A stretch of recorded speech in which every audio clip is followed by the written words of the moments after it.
so much for coming along tonight to my workshop of Mastering Your IVF. I've been working with clinics for quite a while now on how to support patients through treatment, and I just felt like actually the information that I knew and my understanding would be really beneficial to patients as well. So I've been running support groups now for 7 years as well. So I spent a lot of time working with patients, helping them and supporting them through, because of my own journey, basically. I've got my own experience of IVF, as many of you may know already. So we had 6 years of struggling to get pregnant and going through IVF. So I wanted to make sure that other people were supported through it in a way that we weren't supported through it. So So I know it's really hard. As I said, I've been there myself. So it's not just a medical condition. It's a life-altering experience that affects every part of your life. And it's really, really difficult. That constant cycle of hope and heartbreak each month, either whether you're trying naturally still, whether you're going through treatment, and it impacts on all areas of your life. And I know myself, I felt those emotions and I really struggled through them. And we didn't know anybody who was even struggling to get pregnant, let alone going through IVF. So for me, I didn't have anybody to turn to. I didn't know that the feelings I was having were normal, which then really adds to those feelings of worry and anxiety, because at points I thought I was going mad. So the support groups I set up were to help people understand that they're not alone going through it, just because I think that validates how you're feeling. Lots of people that I speak to, and all the research shows that people and couples who are experiencing infertility have feelings of grief, depression, anxiety very, very regularly. They feel isolated, especially if they don't know anybody else who's going through it. So you're not alone if this is how you're feeling. So when you're going through IVF, you have to accept that the medical side of treatment, it is out of your control. It can feel overwhelming and scary, but it doesn't mean that you can't take control of some parts of treatment. There are lots of parts that your consultant has to take control of, and that you have to just accept that you can't affect your timings necessarily. They will make decisions on which protocol you have. They will make decisions about when your treatment procedures are as well. So you don't have the control over that. But there are things that you can take control of to help you feel like you're in the best state emotionally and physically to go through treatment. And I think it's just about thinking about some of those ways. I'm going to talk through some of those ways tonight to help you. So as I say, if you haven't already got a notebook and pen, grab one, or even after this session, if you want to rewatch the replay and start having a think about things, it's a great strategy just to have a list of things that you can take control of, because once you've got that list, you can start working through it. And it doesn't have to be massive steps. It can all be small steps that you don't feel too overwhelmed. It's just about taking those little steps to keep you moving forward and help you realize that you have got areas that you can take control of. And what's most important when you're going through this is to really be kind to yourself. You don't judge yourself too harshly with how you're feeling. If you're feeling jealous because your friends just announced their pregnancy, if you're feeling down because treatment hasn't worked, that's totally normal. Be kind to yourself and just accept that these feelings are really normal, and we all go through them. I'm just going to have to just come out of this a sec just to let a couple more people in. I'm sorry that it's for some reason not letting me do it. I'm hoping you can all see my screen still. If you could give me a thumbs up just so I know that you can still see what I'm doing, I'd really appreciate it. Oh, thank you. Clearly, I'm showing my extremely good tech skills while while I am doing this. So thank you for bearing with me. So first of all, one of the things you can do is take control of your lifestyle. So it's a really good time, whether you are in the middle of treatment, whether you're about to start treatment, to start making choices that support your health and well-being. So with it can start making a difference straight away, but certainly with your partner, sperm is created 3 months in advance. So if you're about to start treatment, as soon as you can both start making these changes, it's a really, it can be really helpful to aid your fertility, but also just to help you feel better about yourself and help you feel like you're back in control. So things like taking a fertility supplement with high folic acid. So if you're trying to get pregnant anyway, you should be taking folic acid or starting that as soon as you can. And the clinic will recommend that. But on top of that, there's lots of other things you can do to help you feel back in control. So eating a healthy diet, like fresh fruit, veg, proteins, things like that. You can find, there's loads of different places you can look for fertility friendly recipes as well. So if you check out those, you can find things that are easy. You can find things that are more complicated for days when you've got, sort of more time to do it. You can even, if you find some great recipes that are, you can batch cook, then you can make those for when you're going through treatment, so that on days where you've maybe had one of your procedures and you're not feeling great, or you're just feeling really tired if you've been at work, but you really want to make sure you're eating healthily, you can batch cook things and freeze them off. And it just means that on days where you're feeling a little bit wobbly or you're feeling a bit rubbish, you've still got healthy, fertility friendly food there as well. And it just helps you feel like you're doing something to help take control, but also help your fertility. Stay hydrated is really important. Getting a good amount of rest. And I know it's really hard, and the emotions that come with trying to get pregnant and going through IVF and all the hormones can make it difficult to sleep. On top of feeling like we need to be having sex at the best times and things like that can all impact on things and stress. But try and get a good sleep routine so that you can get good rest. Include moderate activity into your daily routine. If you're used to being active, then that's fine. And it's always worth checking with your fertility consultant when you start going through treatment about how much exercise you can have, what they'd recommend for your body, because everybody's different. So it's always worth checking that when you start going through treatment. Cutting out alcohol and caffeine, if not completely, then limited amounts. It is shown to aid fertility. So certainly when you're going through treatment, it's really helpful if you do. And I know clinics will say you don't necessarily have to stop drinking alcohol, having a glass every now and again won't hurt, and same with caffeine. It's sort of finding a balance that you're comfortable with. So cutting it down as much as you can and stopping smoking, because again, it has a big impact on fertility, but also if you do get pregnant, then it has a huge impact on that as well.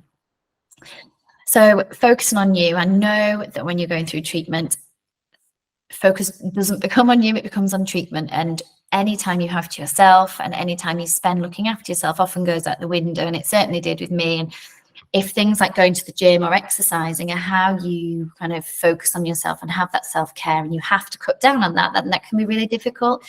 So it's trying to prioritize your own self-care and finding ways that are safe whilst going through treatment, or safe for your level, because if you're used to doing high impact exercise and that's your thing, then you may still be able to do that. So it's finding what's right for you, but focus on you. So whether that's going for a massage, whether that's taking an hour out to do yoga or go for a walk, whether that is meeting friends who lift you up rather than pull you down, whether it's reading a book, whatever it is that works for you, make sure you're making time for that, because if you're feeling recharged and energized, then you're going to feel much better when you go into treatment.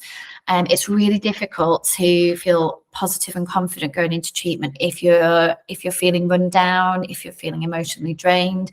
So it's really important to plan that time in. And if you plan it in, it's much more likely to happen, because I'm really bad for saying, yep, I'll do that. And then time just passes and work stuff happens and things get put off. But actually, we're just putting ourselves to the bottom of the pile. And what we really need to be doing is putting ourselves a lot higher so that we're feeling good emotionally and physically going into treatment.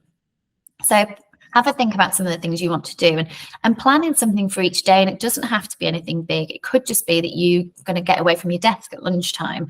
It could be that actually after work, you're going to have a 15-minute walk, or you're going to plan in time to read each day, but plan it into your diary to try and make sure it happens. It's also good to reduce any extra responsibilities you have at the minute. So if you know you're about to start a treatment cycle, maybe think about reducing some extra commitments at work, whether that is things that are extra to your day-to-day job.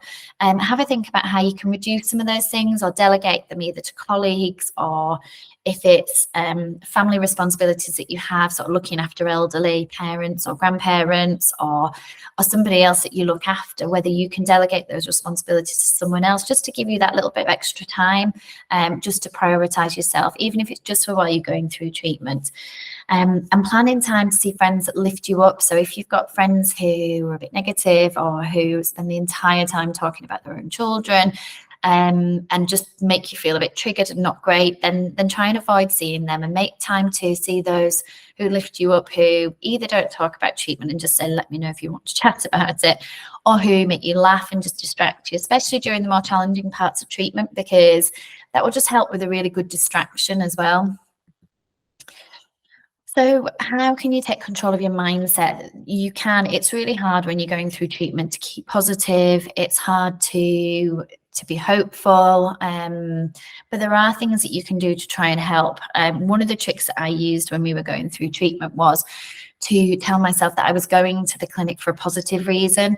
It was really hard going every day, but I kept saying to myself, I could be going for cancer treatment, or I could be going for treatment for a life-limiting disorder, but actually I'm here to hopefully help me get pregnant, and I should be positive about that. And that really helped me get through those appointments. Yes, it wasn't great being there, but it was getting me a step closer to what I wanted. So it's a really good technique just to kind of remind yourself, why you're there, because hopefully it is a positive thing. Another good way to help with your mindset is managing negative thoughts. And we'll all know what it's like, that spiral of negativity when you start thinking this is never going to happen, or this has happened and it's a bad sign. It can be difficult to stop that spiral. So it's about identifying patterns of thinking and patterns of negativity. And it might be that if you just have a notebook with you, or you make a note on your phone. So anytime you are having a negative thought and worrying about something, write it down, because then you might see that all of a sudden there's this same pattern of thinking. If you're constantly thinking this is never going to happen, or why is it happening for them and it's not happening for me, or I can't do the injections, I'm too scared of needles, you might find that there's a pattern of negativity. Because once you can see that, you can start to think about it. Once you've got those negative thoughts written down, you can then think about whether they're helpful and whether they're true. So thinking, well, I'm never going to be able to do the injections, which is something that a lot of people worry about when going into treatment. Then start thinking, well, it's not helpful because it's sort of making you feel more anxious, thinking that already. And it's not necessarily true. There are lots of different ways that you can get around doing the injections. And then you can start thinking, well, how could I get around doing them? Could I get somebody else to do them for me? Can I do them myself, and will I feel more comfortable when I start doing them? So you can start thinking about some of these things and whether they're true. If you're thinking that your partner isn't as bothered about you, or isn't as upset that it isn't happening for you yet as you are, start thinking about whether these thoughts are helpful and whether they're true or not. Because if they're not helpful and they're not true, then give yourself permission to let them go. Yes, we're all going to have thoughts like that, and you're never going to stop that. We all have them. But I think by writing them down, we can start to rationalize them a little bit more and start to let go of some of those negative thoughts. Once you've got those lists and that pattern, and you've seen those patterns, you can then start working on kind of letting go the ones that aren't helpful or true. But then also you can start to think about ways you can reframe the negative thoughts into a more helpful pattern. So think about how you'd rather be feeling. So if you are saying to yourself, this is never going to happen to us, and that's something I said to myself all the time, and I constantly thought it would never happen for us.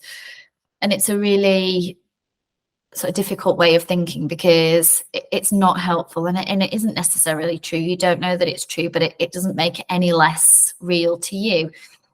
So have a think about ways you can reframe some of those thoughts. So how would you rather be feeling, and create a positive statement that you can repeat whenever you're feeling wobbly.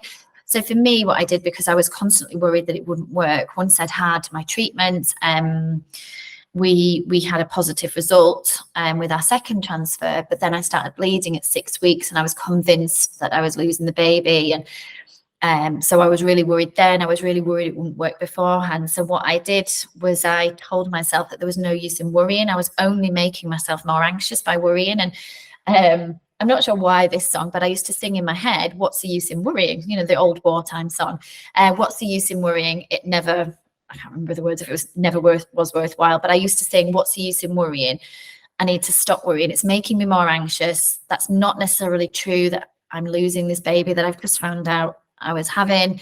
It's not necessarily true that it isn't going to work. And for me, that was the trigger that kind of stopped me worrying each time. And my positive affirmation was, I don't know that it won't work. I have to believe that it will. There's every chance I'm doing, a positive affirmation could be, I'm doing everything I can to take control and give myself the best chance of my IVF cycle working. Think about how you'd rather feel, and it doesn't have to be really unrealistic either, because you have to believe that what you're saying to yourself is true, and it could just be that I'm doing everything in my power to take control going through this treatment cycle. So once you've got something like that, write it down, keep it everywhere you can see it, and whenever you're wobbling, keep repeating that like a little mantra to yourself, because it's just that reminder that there's no proof it won't work. And yes, it may not have worked previously, but that doesn't mean that it won't work going forward. And some of the things you're worrying about maybe will never happen, and you've been worrying and causing yourself all this anxiety when they won't actually happen. So create a positive affirmation around it. Reduce stress where you can. Now, research shows that stress doesn't stop you from getting pregnant, but the way we react to stress can stop that happening, and part of that is stopping treatment and things like that. So any way you can reduce stress is a good thing, just because your anxiety levels, how you're feeling going through it. So think about any additional commitments that you can reduce. And as I said, delegate to colleagues, your partner, friends, family, just to try and reduce that stress a little bit around yourself. Think about and make a list of all the things that you don't have to be doing, that you could either delegate or put off until a later date, and be ruthless with it. I always have a huge to-do list, and half the stuff I could manage to cross off or put off to another day. So have a think and be honest about what you can do. Just give yourself the space and the time to focus on treatment rather than worrying about all these other extra commitments. So taking control of your mindset. Another way is breathing techniques, and it can be really good. So if you're feeling triggered, if somebody announces they're pregnant and you don't want to show your emotions straight away, then breathing techniques can be a really good way of kind of coping with that trigger until you can get yourself somewhere safe if you don't feel like you can show your emotions in front of them. So breathing in through your nose for the count of 3 and out for the count of 6, and just really focus on that breathing. It can also help with procedures and things. I know I've spoken to people before where they were saying, I'm struggling, worrying about things like internal scans, because obviously they're really lovely. And if you're worrying about the indignity or you're worrying about going through, and then find ways that you can cope, and breathing techniques can be really good. I think when you're having something like a scan, just to focus on your breathing and not what's happening kind of down below, can be really helpful. And journaling is another way. It can be really therapeutic. It's a safe space to express what you're feeling, especially if you don't want to tell other people. You don't have to show anybody what you're journaling. You can hide it away, but you can fully write down. And when you write down, you can get those things out of your head. And as I said before, with writing down the negative thoughts, when you write down how you're feeling, sometimes you can almost rationalize and think, oh, actually, that is a bit irrational that I'm thinking that. And you can then start to reframe it and think about, actually, I don't think that is true, but it's clearly been bothering me. So journaling is a proven way to help with that. But also tracking, you can use journaling to track your progress. You can look back and see how far you've come. It gives you that safe space to write things down each day and track how you're getting on. It just helps you take back some of that control. So how can you cope whilst going through treatment? So one of the best ways is learning as much as you can before treatment starts, just so that you can start to make informed decisions. And when you go to your appointments, you're not being hit by a load of jargon that you don't understand. I've worked with a lot of clinicians over the years. My own clinician had no bedside manner at all. He was so blunt, which was brilliant because you got full information of what was what, but he was so blunt that it was some people didn't like it, and it was quite difficult. So I think informing yourself beforehand means that you can go in, you can have already thought about what's right for you. You can go in fully prepared. So before your treatment, obviously it depends if you're NHS or if you're self-funded. If you've got a choice of clinic, then research the different clinics that are available, because there might be ones that are right for you. Think about the distance that you have to travel, because you may be going every day at some points of treatment.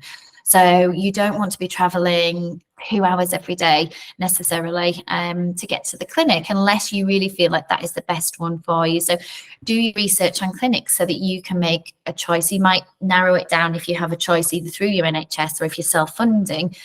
If you've got a choice, you can speak to a few of them. And what I would recommend definitely is speaking to somebody there, because you'll get a feel of what they're like. I remember a consultant once saying to me, go in and ask them if they'll just do everything. Go with a list and say, would you do this, this, and this? And if they say yes, then don't go with them, because they're not right for you. They're not saying, well, it depends on your situation. So I think it's going and getting a feel for the clinic as well. So it might be if you can ring them, have a look at their website, look at the HFEA website for information and reviews. All of these things can help you make decisions and know that you're making the right one for you. Research the treatment process. There's information evenings and all sorts of things so that you know what you're about to go into. For me, I didn't know what the egg collection was like, and I felt better for not knowing, but you might feel better for knowing what's what and knowing the difference between IVF and ICSI. For example, because ICSI is a little bit more intensive just in terms of the lab work that is done, but knowing what the different types of treatment are so that you can make a decision on what you think is right for you, or you can understand why your consultant is making that decision.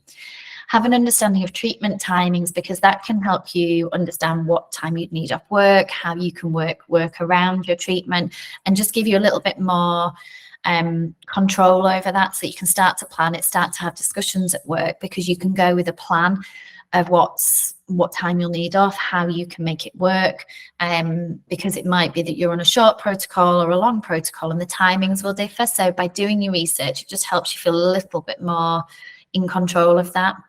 The different types of treatment and add-ons you want to consider as well. The HFEA have just launched a new traffic light system on add-ons. So these are things that you maybe want, they're not included in traditional IVF treatment, but are being done. Some are showing some kind of evidence that they may help success rate, others still have no evidence against them. And there's things like taking your embryos to a blastocyst, looking at them. You can see them on like a camera, like a freeze frame, constantly being taken of your embryos while they're in the incubator, things like that. So have a look at that. You can look at the HFEA website and have an idea, because all of these things are added extras to pay. Even if you're NHS funded, you would then have to pay for those. So you understanding those, and if they have any benefit and the clinic tries to sell you them, you know if they're right for you or not, and you're not spending money on something that isn't right for you. And that's why the HFEA have the traffic light system to show which have evidence and which don't for supporting their use.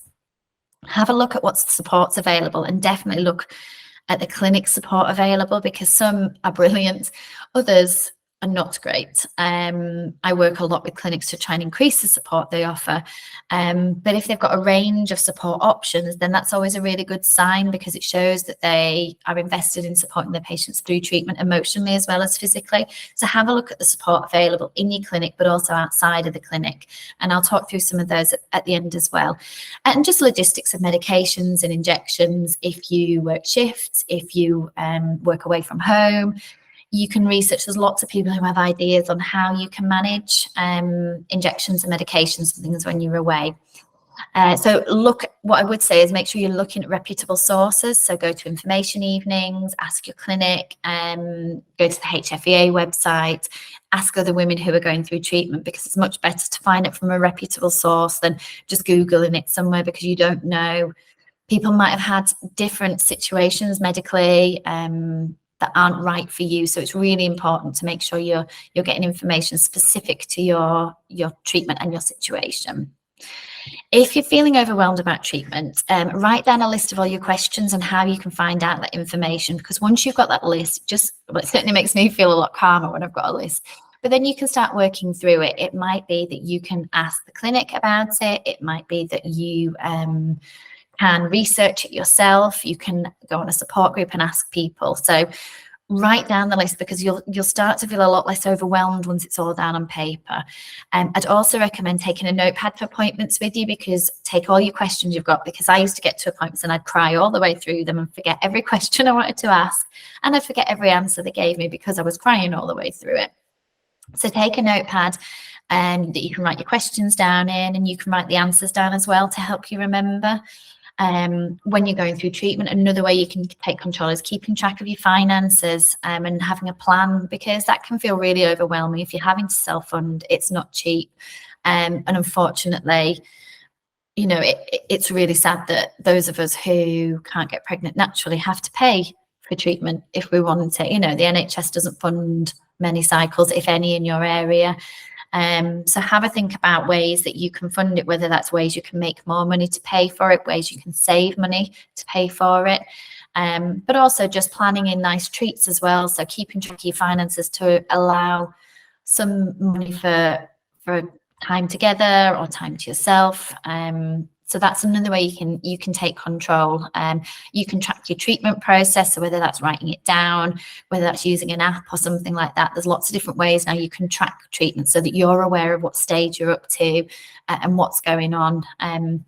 If you're worrying about certain procedures, so say egg collection, most places do it under sedation, but if you know that they don't, then you can always speak to the nurses for advice on how they can make you feel more comfortable.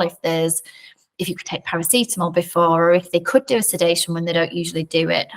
If you speak to them about your concerns, they're usually very understanding and will try and find a workaround for you. So don't keep it in if you're worrying. Make sure you're speaking to your clinic, because they will help you if they can. And then also planning activities around treatment to help keep you distracted, and whether that's just having a night away, whether that's just having some friends round. Just if you know that particular points might be tricky, and certainly during the 2-week wait, then maybe planning more things in will help keep you distracted. So then coping as a couple is really important. Going through treatment and struggling with infertility puts a huge pressure on couples, and unfortunately a lot of couples do separate after going through this journey, and then just as many find that they're stronger afterwards. But it's just about that, finding ways to put it together, supporting each other, talking about how you're feeling, communicating with each other as you're going through it. Tell each other what you need from each other, whether that's you don't want solutions. My husband's very solution focused, and sometimes I just want a hug and somebody to say, yeah, no, it's pretty rubbish. Is that what you want? Or do you want them to come up with solutions and help you find ways? Find strategies that work for both of you, so that you each have your ways of coping, and that might be different. It might be that your strategy is talking to friends about it. It might be that your partner's strategy is not talking to people, but going to the gym or writing things down. It depends. Everybody is different, and it's finding strategies that work for each of you. But one thing that's really, really important is not placing blame on whoever side the medical issue is on.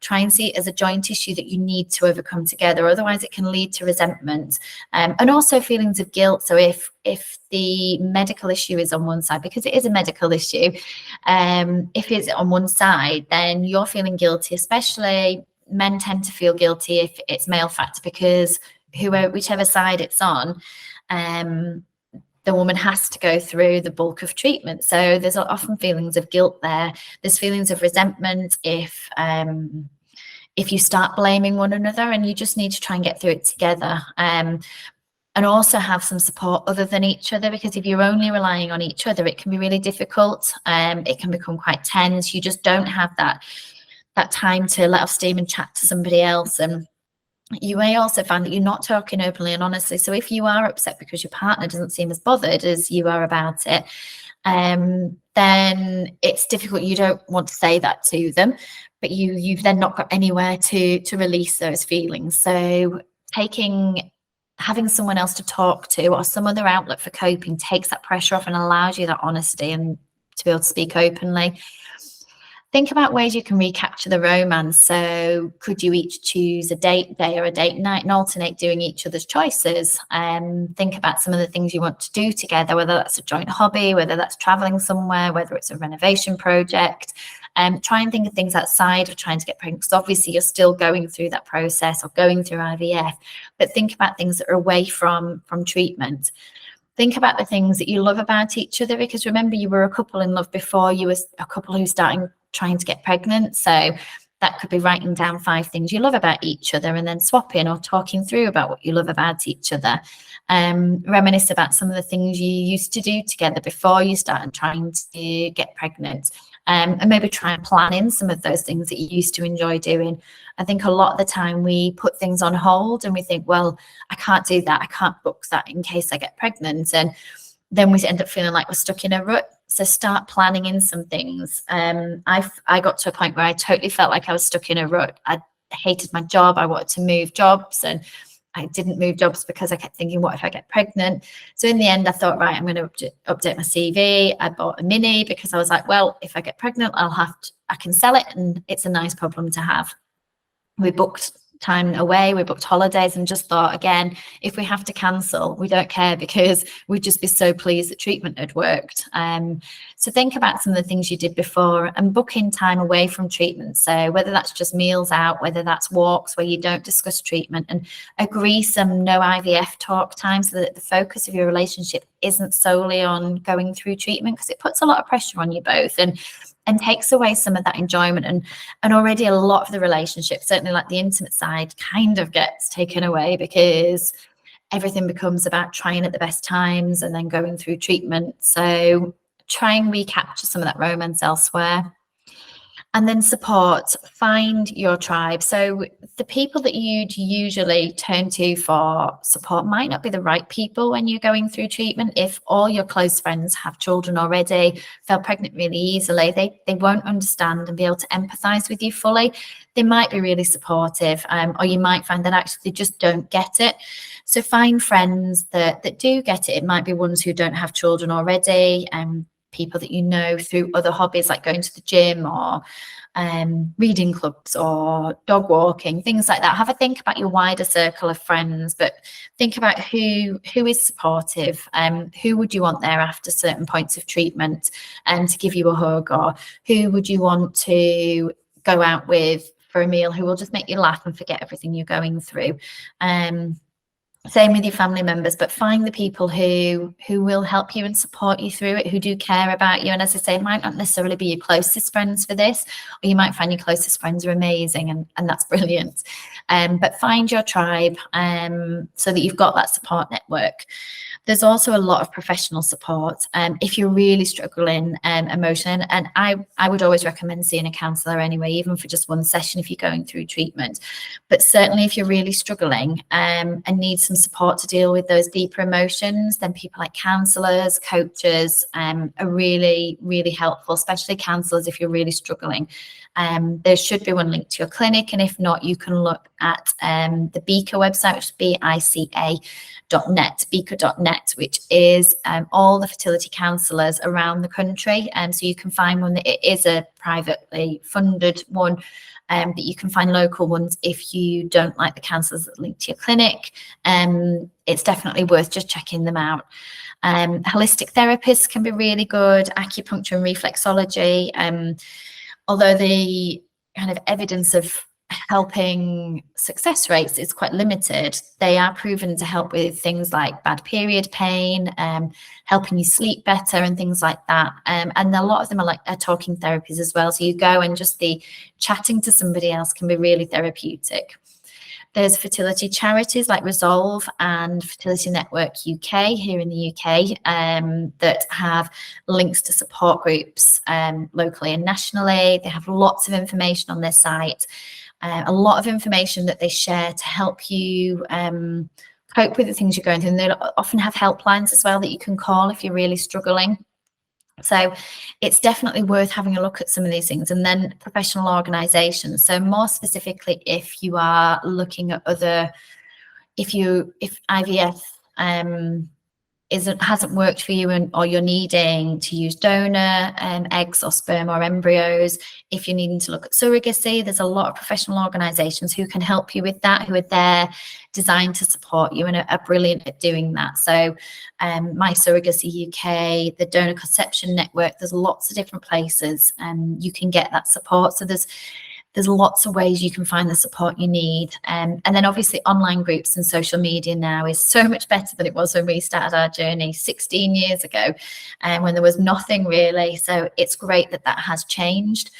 So have a look at some of those things, and find ones that are right for you. Not all of them will be, and support groups might not be your thing, but have a look and think about that different type of support. There's lots of different levels there, and it's what level is right for you. You can read blogs, things like that. There's so much support out there. You don't have to go through it alone. So just as a summary of what I've spoken about how you can take control. Take control of the things you can, and accept the things that you can't take control of. So yes, the treatment side of it might be out of your control, but there's so many things you can do to prepare you for treatment, to help you cope while going through treatment, to get your mind and your body in the best state for going through treatment as well. So make that list, start making small changes, so that you don't feel too overwhelmed. Do your research so that you can make informed decisions, because then you're not kind of put on the spot. So you've done your research, you understand things a bit better, and you can decide what's right for you. Make sure you're prioritizing your emotional well-being. I think, as I said, we tend to deprioritize it, but it's really, really important when you're going through treatment to make sure you're recharging your batteries so that you feel like you can cope when going through treatment. Work as a team to cope through going through treatment. So as a couple, whether that's your friendship groups as well, supporting you through it, but you don't have to go through it alone. Work as a team, find strategies that work for each of you together and separately to be able to get through it and get the support that's right for you, whatever level that is. It's okay to get support when you're going through it. In fact, I would totally recommend it, because I think we don't kind of give ourselves enough credit for how difficult this is and how much strength it takes to get through it. So I think having that support there is really vital. So find the right support for you is really important. So I wanted to talk through how I can support you further, and I hope you don't mind, but I'm just going to talk through my new course that I'm launching. It's called Empower Your IVF. As I say, I've worked with clinics now for about 5 years, and I've been training staff on how to support patients going through treatment and how they can coach patients through treatment. And I just thought, actually, all this information needs to be there for patients. There's nobody who's supporting them through actual treatment and helping them stop feeling overwhelmed, helping them take control. So I wanted to create something that would give you back that control, but also kind of hold your hand through it, because sometimes it can just feel a bit overwhelming and you need that extra support. So Empower Your IVF is designed to give you that support and coping mechanisms you need whilst going through IVF, and to kind of help you regain control, and enter your treatment with confidence and clarity, so that you feel empowered, that you know what you're doing, you feel empowered that you've got an action plan, because I love a good action plan. And for me, that was what helped get me through my second round of IVF. I created a plan, I saw a coach, and I created a plan. So in the course, I'll guide you through your entire IVF journey, from understanding the process to managing the emotional side of it as well. And everybody's journey is different, so it's tailored to what you need, to kind of give you the coping mechanisms you need, the practical strategies, and that action plan. So alongside kind of the guidance, there's also resources, coping tools, strategies, because I want you to go into your IVF cycle feeling empowered and in control, because I think it's really important that you feel that way.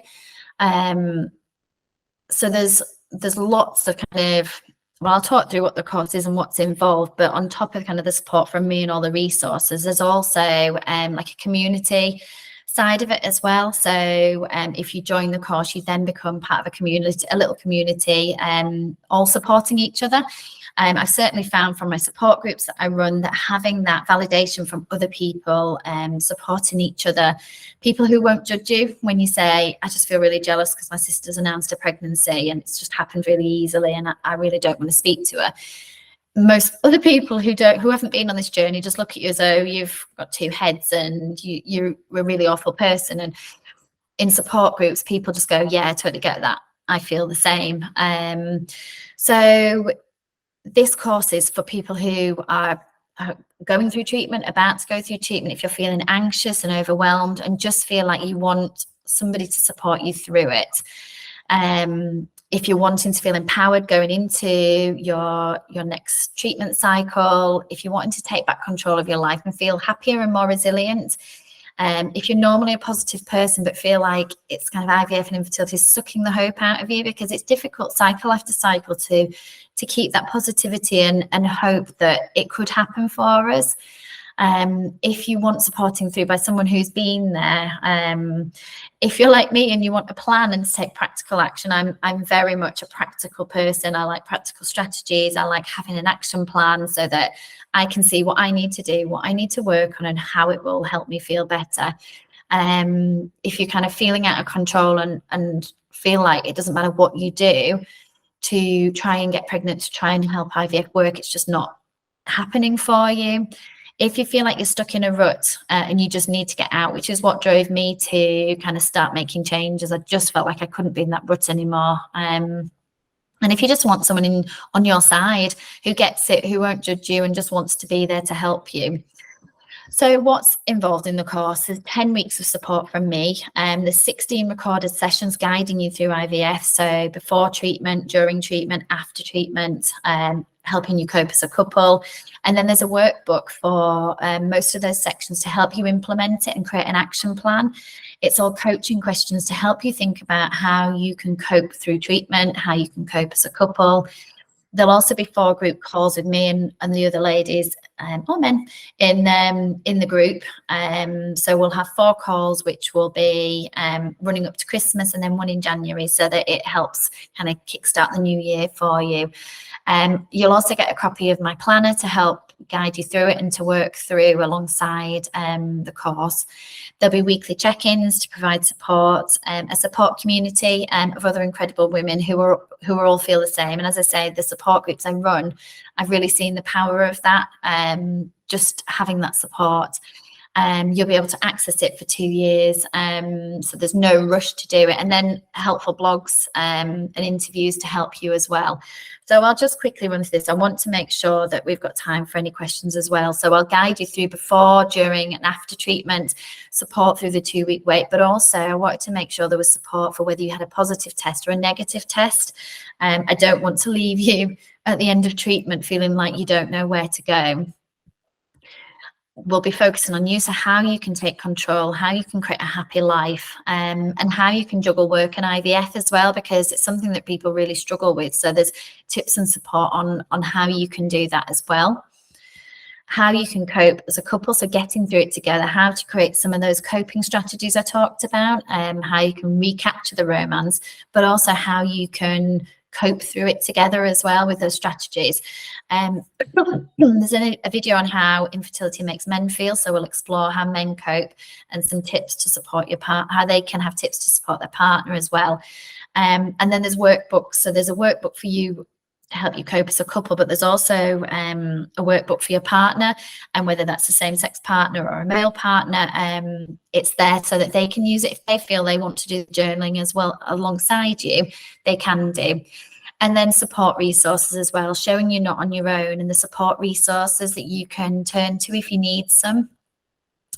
So why am I the right person to support you through IVF? I've been through it myself, and we struggled for 6 years and went through 2 rounds of IVF to thankfully have our children. I've got an IVF son, and we were really lucky that we had my miracle daughter naturally afterwards, but I don't believe we'd have either if we hadn't been through IVF, and we had 6 long years of struggling before we got to that point. I'm a fully qualified coach, so I've got 2 coaching diplomas with the #1 coaching academy in the world. I've got 5 years experience working with clinics, and I'm trusted to help them develop patient initiatives. I work closely with them to develop patient support. I'm a judge on the IVF Awards, and I've written the patient care guidance for clinics internationally, so I know what patients need when they're going through treatments. And I'm in part of a patient stakeholder group for the HFEA, advising what patients need. So just in what the investment is, it's £397 for the 10 weeks of support and all of those things I mentioned, which is about £800 of the value. If you are interested, there'll be an email coming out afterwards, so you can read all the information about it afterwards, so you can see fully. And there is an option where you can have like an intense, where you get an additional 1 hour coaching session with me. So the General Empower Your IVF has 4 group calls anyway, where we troubleshoot, where you can talk through how you're getting on. We come up with strategies for you. But then you can also have a 1-to-1 session with me if you want. And there are payment plans available on both options. The private support group will be on Facebook. It is inclusive for same-sex couples or people going through treatment on their own. If you can't make the calls, I can send replays. And all of this information is available online to read afterwards. So you can find it on my website on the patient support page, and I will send out an email. Because it is a live version of it with live calls with me, the doors close next Sunday at 10 p.m. So there is a cutoff, just because we have to have a cutoff so that we can get started. So if you are interested, you can email me. You can check out the information on the website from the email. So please feel free to ask any questions. So I'm here to support you. After this, we will go to questions, but there's the course, there's my support groups, which are just free closed support groups, which is TTC Support UK, for anybody on their journey, and IVF support if you want more in-depth support because you're going through treatment. There's the planner that you can buy. My Instagram account is IVF Positivity Planner, so there's support on there regularly. And also you can message me, you can email me at any point as well.